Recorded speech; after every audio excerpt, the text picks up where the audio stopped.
Can you help? Can you help me? Can you help? Self-Helpless! Can you help? Can you help me? Can you help? Self-Helpless! Can you help? Can you help me? Can you help? Self-Helpless! Hey, everybody. Welcome to another episode of Self-Helpless. I'm Kelsey Cook. I'm Delaney Fisher. And I'm Taylor Tomlinson. And we are doing a book review today of the book called Who Moved My Cheese? Who did it? So weird. Was it? A weird title, but this is like a huge best-selling book about managing change in your life. So finally there's a better time to read it than now. Yeah, this has been submitted as a recommendation by so many of our listeners for a long time. So I'm really glad that we're finally digging into it. And I just saw this is our episode number 161. Yeah. Holy shit. I just saw, wow, we've done a lot of stuff. We have done coming up so on our many. three-year mark pretty soon. We're coming up on our 3-year mark. Oh, that's so cool.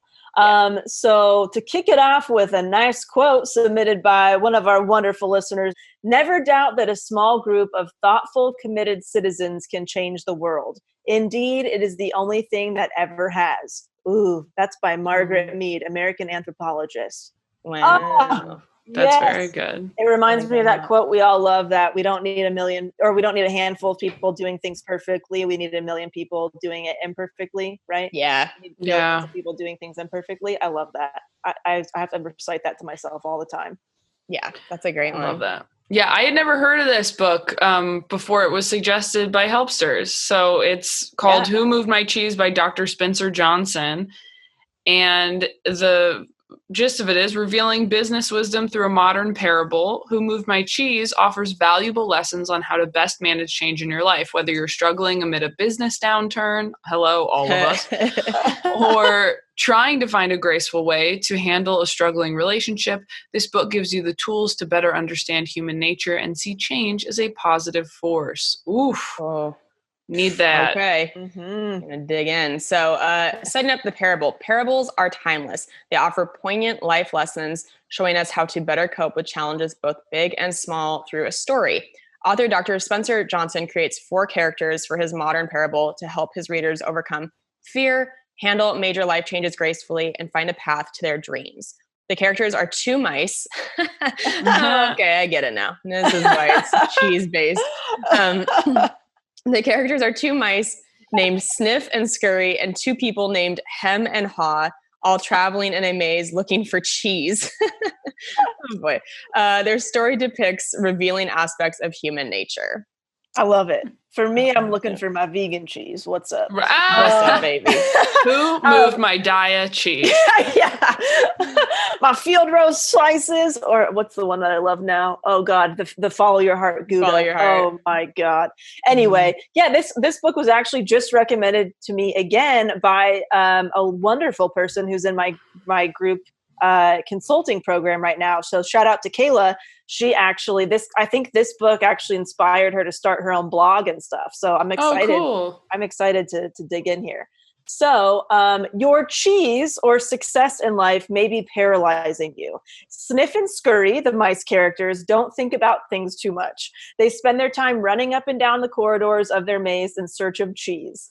This seemingly brainless way the mice set about achieving their goal is instructive. It is often the most effective method in reaching goals. In fact, acting without thinking too much can save you time and energy. Oh, so true. If there's no cheese down one path of the maze, the mice just turn around and go another way. I see what's happening here, people. Going to be talking a lot about pivoting, I believe. So in comparison, Hem and Haw, the human characters, search for cheese not because they are hungry, but because they think it will make them feel successful. Hem and Haw spend time planning and strategizing their efforts in the maze, but they still get confused and sometimes lose their way. Whenever they come up empty-handed, Hem and Haw become depressed and wonder if success is even attainable. In real life, we often tend to overcomplicate things and also may become overly attached to the status quo. Finally, Hem and Haw find a huge stash of fancy cheese. Every day after that, they wake up early to visit and guard the stash. Their lives start to revolve around this cheese. They feel at home there, but they also start to take it for granted. Like Hem and Haw, when we find success or our cheese, we can quickly become dependent on it, so much so that our life revolves around our cheese. Oh, this is good, dude. I fucking love this. This is great. This is great. I feel attacked. I don't like this book. It's really, really good. Yeah. This is a lot. How do you guys feel about this? And how do you guys feel this relates to, any of us? Well, I don't know about you guys, but I feel like coronavirus moved my cheese, and I was very dependent on it. And now it's gone, and now I don't know what to do except run around the maze going, I know it's not in here, but this is what I've been doing. Yeah. I mean, we got into some deep shit on Patreon, so I won't talk about it too much on here, but a recent career opportunity I just had that I was being kind of a mouse about, where I wasn't overly planning it. I wasn't thinking that much about it. I just was like, let's just do it and give it a try. And I ended up finding like a big success from it that I wouldn't have expected, as opposed to my hem and haw methods from the past of like, okay, strategizing and doing this and kind of making myself crazy. And God, it's also so much more pleasant when you get something from doing it in a more relaxed way, as opposed to making yourself insane in order to get something. So yeah, I don't know. That's a recent experience of definitely feeling like this is true. I don't even feel like the mice is like a relaxed approach. I just feel like it's a more, like they said, more mindless one, where they just go, I'm not going to overthink this. I'm just going to do it. Like, here I go. And I think the issue all of us have fallen into is like, we think too much, and we, like you said, like we kind of scare ourselves into not doing things. But yeah, I guess for me, I was just connecting to the fact that it seemed to be calling people out for making their success like their whole life. Where you're like, well, now I got the cheese. I've been working for it. Now I have it, and now I'm going to protect it. And it's my whole life every day when I wake up. And if, you're like us and your job was a lot of your identity, this is a really hard time for you right now. And maybe it's a good thing that we're all having to diversify our egos a little bit. For sure. Oh yeah. I fucking love this, because for me, it's just, when you think of all the greatest stuff that's probably happened to us, it's stuff that probably came relatively easy, that like just felt too easy and too organic. We didn't overcomplicate things. And for me, like the mice characters, like they're not attached to the outcome. Like if they turn around the corner and they don't see a cheese, they're not thinking, oh my God, I'm a failure. Oh, I suck. Oh, I shouldn't be doing this. They're like, all right, I'm going to just try this corner instead. Like, it's just kind of like, being, I think there's a healthy amount of being emotionally detached from the outcomes that you're maybe hoping to get and stuff, and just doing the thing. I like to just call it like collecting data. You do the thing, you collect the data, you either keep doing it that way or you try a different way and you move on, and you just don't try to, don't ruminate so much on it. But yeah, I really love this. Oh, you guys, I just read a quote in an article I read yesterday, and I think it'd be perfect for this episode. It's from this serial entrepreneur article that I found. And it says, success without happiness is a success on paper and nowhere else. Oh, that fucked me up. Damn. Good, man. How good is that? It was from an article from like Thrive Global, I think. And yeah, it was a really good article, but that's so good. Shit, man. It's a weird time to be living in. Like, I don't feel like anyone's successful anymore. I feel like there are people like if you weren't successful before this, there's no like getting successful right now, which is not true. You can, especially with the internet, but like that's how I feel. I feel like the exact opposite. I feel like I'm seeing so many people finding success right now that they wouldn't have if they weren't put in this position. But it also that makes me feel better. It also, remember, like we all might have different definitions of success, remember. So like what you might think for yourself, Taylor, as success, and Kelsey and me might be a little bit different as what that looks like. Yeah. Right. You know? That's true.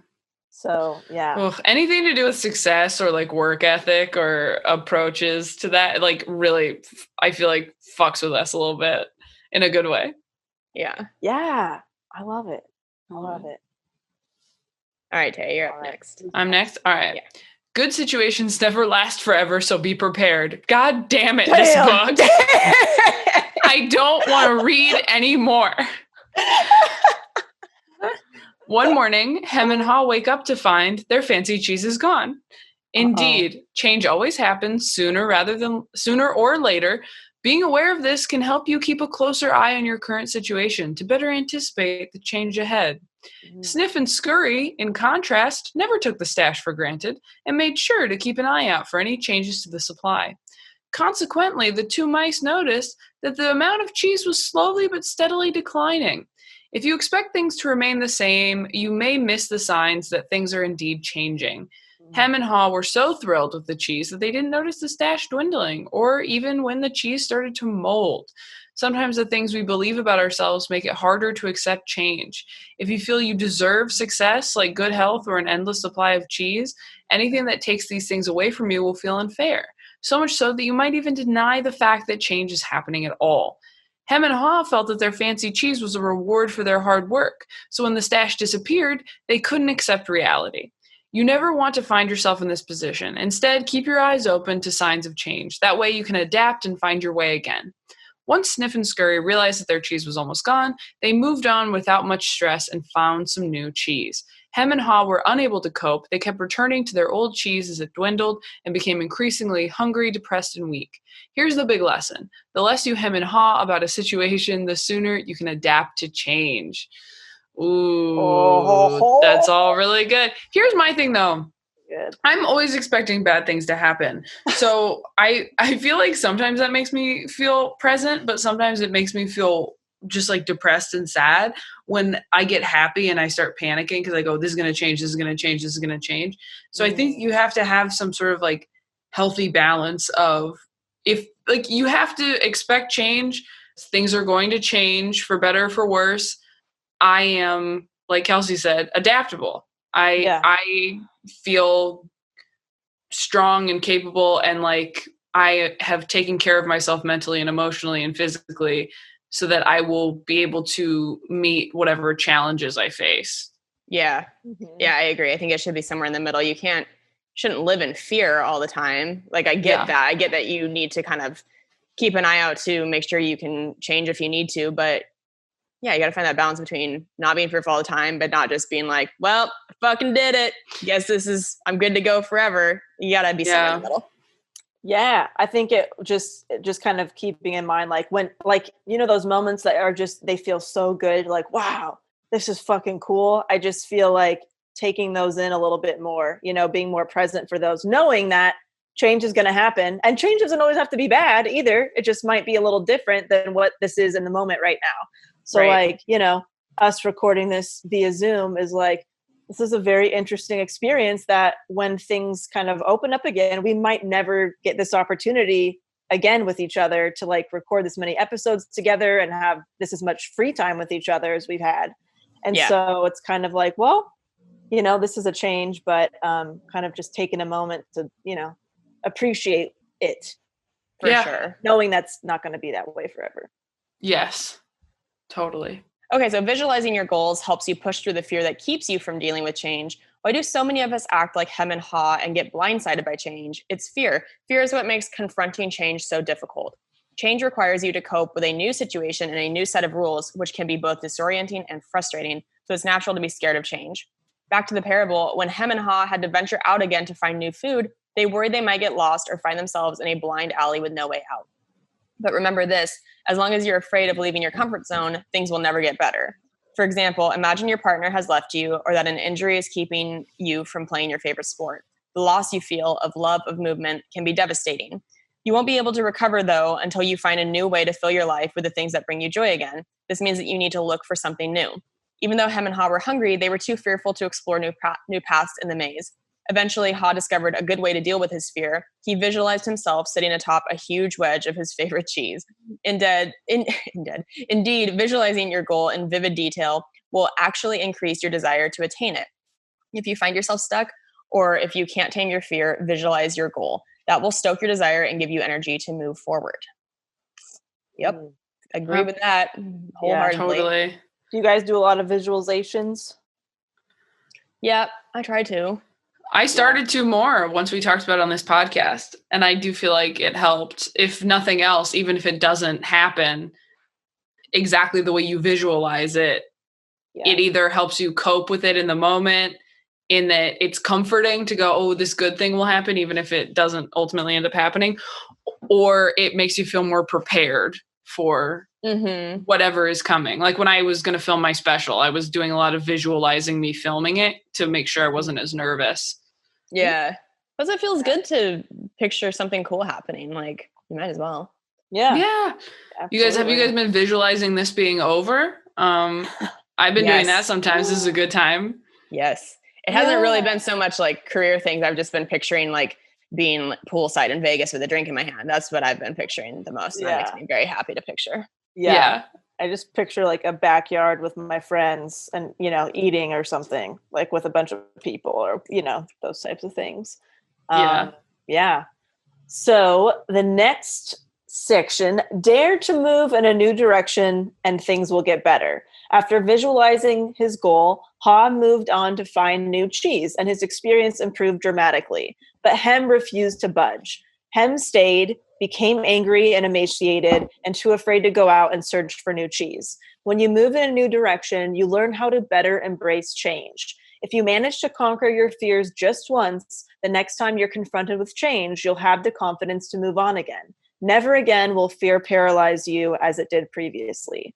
Ha found courage to move on, even though he was alone and scared. He slowly gained confidence, even though he didn't have immediate success or much cheese to start off. He was proud of himself and kept going. Ha learned an important lesson. The fear you let accumulate in your mind before you move in a new direction is usually much more intense than a new situation actually deserves. Once you start moving, it's likely that things will improve. Sometimes a new situation might start off cheeseless, but don't fret. There's always more cheese to be found. All you need to do is step outside of your comfort zone. Oh, I cannot agree more with all of this. Yeah. I mean, oh man. This is so applicable to it really is different areas of your life. Like anybody going through a breakup right now, anybody, obviously trying to change careers right now or figure out how to do their career from home. Like, I feel like this is such an appropriate episode topic for what we're going through right now. Yeah. It kind of reminds me of like the whole, the first cut is the deepest kind of thing where it's like, the first time you do it, it's probably going to feel like the most scary and the most, uncertain, all that stuff. But it's like, if you have had several breakups in your life or something, you can always look at past evidence like, oh, I've been through that. I was okay. I'm going to be okay this time. It's the same thing with anything. Like if you're stepping out of your comfort zone, if you do that frequently, if you do it enough, you do gain this confidence where you're kind of like comfortable being uncomfortable because you'll survive it and get through it. Yeah. But, yeah, I totally agree. I feel like the worst breakups of my life have been the most helpful to me personally, because once I was through it, it was like, oh, that was the thing I thought I could not lose and couldn't live without. And I did, and I can. Yeah. So the next time I feel that way, I'll know I'm wrong. Yeah. Yeah. And I think it's so interesting when people are afraid to like try something new because they think they're going to like really hate it or it's going to be a mistake. I fucking love when I do that and that happens, because then I'm like, wow, now I know what this feels like and I can check this off my list that I don't want to do this again. And I tried it. And now it makes me even more grateful for the thing I do like doing. You Yeah. know, it's like, I think it's good no matter what the outcome is, it's so good either way. Whether it was great or it sucked, you just learn so much about yourself and what you want moving forward. Definitely. Yeah. All right, Tay. All right. So which character do you identify with? You can learn valuable information by figuring out which character you identify with the most. People who feel affinity for the mice could be helpful in organizations needing change. Sniffs are great observers. They notice the smallest of changes, enabling them to predict larger changes. Scurries like to get things done. They can be easily encouraged to take action based on a larger vision. People who identify with him often feel unsafe during times of change, and people who identify with Haw might need encouragement but can manage change with some guidance. I feel like I am all of these characters. Yeah. Yeah, absolutely. I feel like I identify with Haw in the whole makeup thing recently, where you guys finally pushed me to create an online makeup course because I needed that encouragement, but now I'm doing it. I just needed a little bit of like, okay, do it, girl. Yeah. Absolutely. I think I'm a hybrid of all this. Like, I'll feel the fear and I'll sit with that for a while, and I might be paralyzed for a while, but I always move myself out of it at some point. I don't stay there. So I think it's like, you know, it's okay if you're experiencing that, but if you can get yourself out of it and just do something different, it has to be a big change, you know? Yeah. I feel like the first month of this quarantine, maybe even longer than that, I was very much a hem and haw, like, this is my cheese. Let's just make this cheese work. You know, whereas now I feel much more like, okay, maybe we don't get to do stand up for a while. And what can we do in the meantime? And just trying to find ways to be productive while I can't do what I made my cheese for the last 10 years, you know? Right. Yeah. So it's been painful. It's like really painful to let go of the thing you've spent your time chasing and finally found. But they're right. Nothing is the same forever, and you gotta adapt. Yeah. Mm-hmm. Thank you guys for recommending this book to us. That was so good. It was really good. Great lessons. I love parables, dude. Those like any kind of examples like this always stick with me longer than just words in a book. Do you know what I mean? Yeah. You guys feel that way? Like now I'm always going to picture these little mice characters in my head now. Yeah, that's a really good way to do it. Yeah. We have an iTunes review of the episode. This is from Jen97. She says, I wanted to get into podcasts and simply searched anxiety, and this came up. I listened to one episode and was immediately hooked. These girls are hilarious, inspiring, and incredibly intelligent. I listened to it on my long drives while working or as a way to treat yourself after doing something I dread. Amazing podcast. Cannot recommend enough. Oh, what a nice review. Thank you, Jen. That's very so much nice. appreciate it. So sweet. As always, go leave us an iTunes review and then you can have it read on the episode. It's very nice. Thank you. Very cool. We have some segments. Yeah. What do you guys got? I got a good shit. All right.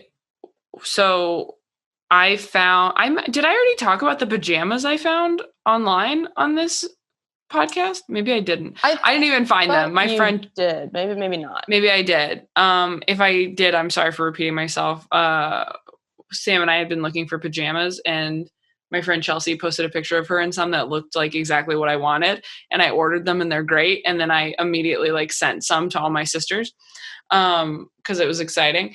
And you like forget that there are creative ways to be close to people. And sometimes I get so depressed about like missing my family. Like I told my sister the other day, I was like, I just like, it's hard for me because I want to talk to you every day. But then I also like end up crying after we talk because I just miss you so much.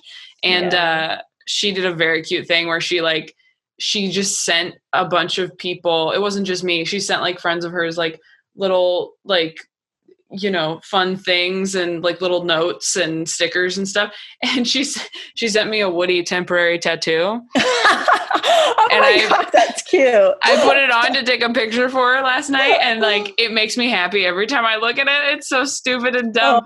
But That's like so cute. I've talked about this. I know I want to go to a Target so bad. I want to go to a Target or a Joann's or something, and just like I gotta find some ways to be creative that aren't, directly related to being a comedian. You know what I mean? Yeah. Like, and even something dumb like that made me go, oh yeah, I could be doing other stuff to feel connected that isn't just like, okay, and then we caption this stand-up video and then we post it at this time and we go on TikTok and we do like that's like all day. Yeah.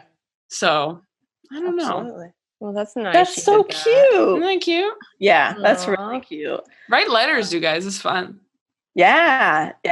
I have a good shit too. As you know, if you've listened to this podcast before, you know that I buy like 99% of my clothing secondhand. And because all the thrift shops are closed, I was like, oh no, what am I going to do? Because I really would like, I really wanted to get some like workout clothing basically. So I'm more encouraged to like move my body and shit. And I've never even heard of this place. I've never like done this type of online shopping, but I found a place called ThreadUp, which is like an online, it's like a freaking virtual thrift store. It's the best. Oh shoot. I don't know what this is. I'm Oh looking my this God. up. It's the biggest like online, thrift store basically. And I got a whole new workout wardrobe for like $40. Like all my, Crazy. the pants, the workout shorts, everything I got was between like $4 and $8. It was insane. And so now I'm like, ooh, I found my thrift shop that I can go to during quarantine. And I still feel like I'm doing the thing that I like doing when it comes to, conscious consumption and stuff like that. So I really like finding that. That was really nice. This ThreadUp is so sponsor- cool. Oh, sorry. Go ahead. Yeah. Tay. Oh no, go ahead, Kels. I just was reacting. It's awesome, right? This is so awesome. ThreadUp sponsors like podcasts, and I first heard about them through a YouTube beauty guru I follow. So Tay or Del, you might want to email Lauren or email Russell to see if maybe they would be interested. Oh my God, that would be fucking awesome. Yeah. So I did a little treat myself. For those. Because then we could get our listeners a discount. Yeah, that would be so cool. Also, I ended up buying myself. Maybe I should share this on Patreon. Never mind. Oh, okay. I'll share this on Patreon. I know what you're about to say, and definitely save it for Patreon. I don't know what it is. I'm dying to know now. You got to tell me after we're done. I'll tell you after. It's a bit personal. Shocking. Oh my God. Shocking. Yeah. Kels, what about you? I have a good shit. So we actually did, if you guys are watching on YouTube, you'll see me holding this book up right now. We did an episode on the book called The War of Art really early on Self-Helpless. And I had borrowed that book from a friend when we read it. And then I gave it back to him and I didn't have it. And I've been really thinking a lot lately about how much like resistance has been in my life. And I've been pretty... the word I'm looking for. Sorry, Mia. My cat is so fat. There's a lot of things I'd like to do creatively, and I have been executing some of them, but others I really find myself just like reaching for my phone or finding ways to be distracted. And I kind of wanted a kick in the ass, and that's what this literally on the cover of the book, it says a vital gem, a kick in the ass from Esquire. That's like one of the reviews of The War of Art. It's all about breaking through blocks and winning your inner creative battles. And it's not necessarily just with creativity. It talks in the book about like, hey, when you know that you really need to go to the gym and work out, but you somehow manage to like start watching TV instead, like that's resistance. Like it's so much more than creativity. It's all these other things. And I feel like resistance has kind of been ruling the things I do rather than the other way around where I would like to be in control of it. So just again, can't recommend this book enough. It's such a quick read. It's so fun where it's like sometimes the pages have literally just this much, which I love. It's like you get through it so fast. And I started it back up again last night and have already been feeling a lot better. So that's my good shit. So That's good. great. Yeah. Do you guys And have then- any cool things you've been like watching during quarantine? We already talked about Too Hot to Handle. Yeah. All right. Violet. The Michael Jordan documentary.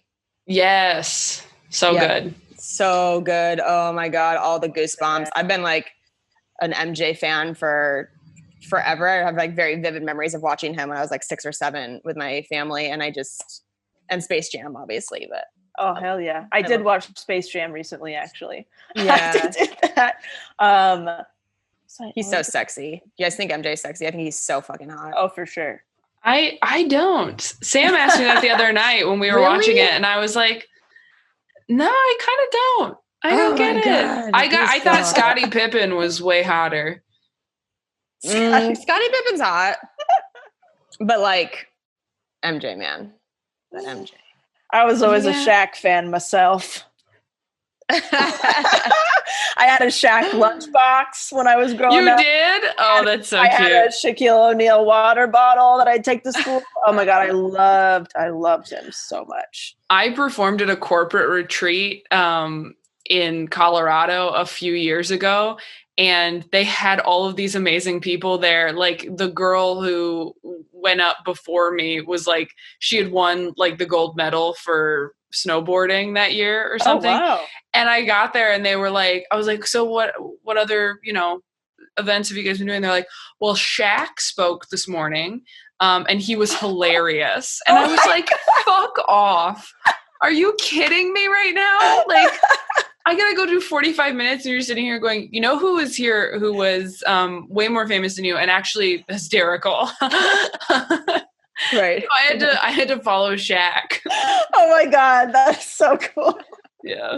That's so cool, dude. Oh, you know what I've been doing a lot of? I think I'm coming to terms with the fact that I'm kind of like a serial entrepreneur. And I think I've always kind of had that mentality.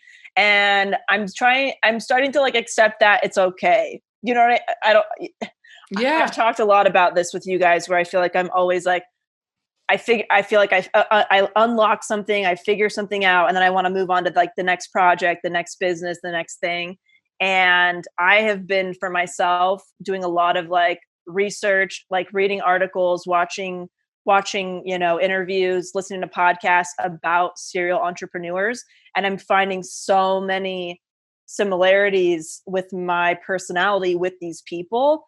And I find a lot of comfort in that because I've been somebody who has beaten myself up a lot about like not being able to just pick one thing and stick with one thing for indefinitely. I've always been this way, even as a kid and growing up, like jumping from different sports and different hobbies and just different jobs, all this stuff. And I'm starting to just, be nicer to myself about that. And like, it's not a bad quality to have. It makes me a little nuts sometimes. But it was nice just hearing other people who feel that same way. Definitely. Yeah. Yeah. Yeah. So that's what I've been doing a lot of research on. I'm glad you have That's that. awesome. Yeah. All right. Well, this is coming out on May 11th. Day after Mother's Day. Yep. God, how is May going so fast? This is crazy. I know. Yeah. What do you guys want to do some plugs? I have a quick plug. I think I announced this on social media, but I don't think I've announced on the podcast yet. I am extending the Thriving Artist course enrollment throughout quarantine. So if you happen to be somebody who, wants to dive into something creative, this is a course for artists. So if you just make any kind of digital or physical product and you're looking to either, turn that hobby into some side cash right now, or you already make a little bit money doing it and you like to kind of up level that, you can go to DelaneyFisher.com and sign up for the Thriving Artist course through there. Or you can also find it on my Instagram in the link in my bio. So I'm extending that. After quarantine, it's only going to be open for enrollment twice a year. So if you'd like to learn more about it, check it out. Nice. Yay. You guys can go on YouTube, check out Wrists of Fury. There's probably another new episode up at this point. So yeah. And you can listen to Sam and I's podcast. This is important to me on iTunes and Spotify and all that good stuff, and suggest movies for us to watch. And subscribe to the Self-Helpless YouTube channel if you haven't yet, because not only are all of the videos of our episodes up there, but we do fun extra videos, especially during quarantine right now. We've been putting up other content. And then you can see our pets like me. Oh, hi, Mia. Yeah. Mia's on the show right now. Look at her. Oh my gosh. Look at her. She's so cute. All right. We love you guys. We'll talk to you guys. next episode. Bye. Thank you guys so much for listening to Self-Helpless. We love you guys so much. There are a few different ways you can support our show. You can leave us a 5-star rating and review on iTunes. It really helps us move up the charts. You can also tell a friend about the show, post it on social media, and you can join our Patreon. It's where you can get bonus episodes from us and lots of really fun content and ways to interact with the show. That's at patreon.com/selfhelpless. And if you go to selfhelplesspodcast.com, that's where you can get links to all of our individual stuff. Delaney, where can people find you? You can find me at DelaneyFisher.com. You can find the online courses there, one-on-one creative consulting, watch my comedy special, and find Dicks by Delaney there. Perfect. Tay, where can people find you? You can find me on ttomcomedy.com for tour dates and links to everything else social media-wise. I am at Taylor Tomlinson on Twitter and Instagram. Perfect. You guys can find me at kelseycook.com for all my tour dates. My Instagram is at kelseycookcomedy. Twitter's at kelseycook. Please be sure to watch my foosball web series on YouTube called Wrist of Fury. I've had Delaney and Taylor on together. It was such a fun episode. And you can download and buy my album Savor It on iTunes, Spotify, anywhere you find comedy albums. We also want to give a shout out to our amazing producer, Lauren Mahoney, and our amazing editor, Emma Erdbrink. We love you guys, and we will talk to you next time. Bye. Bye.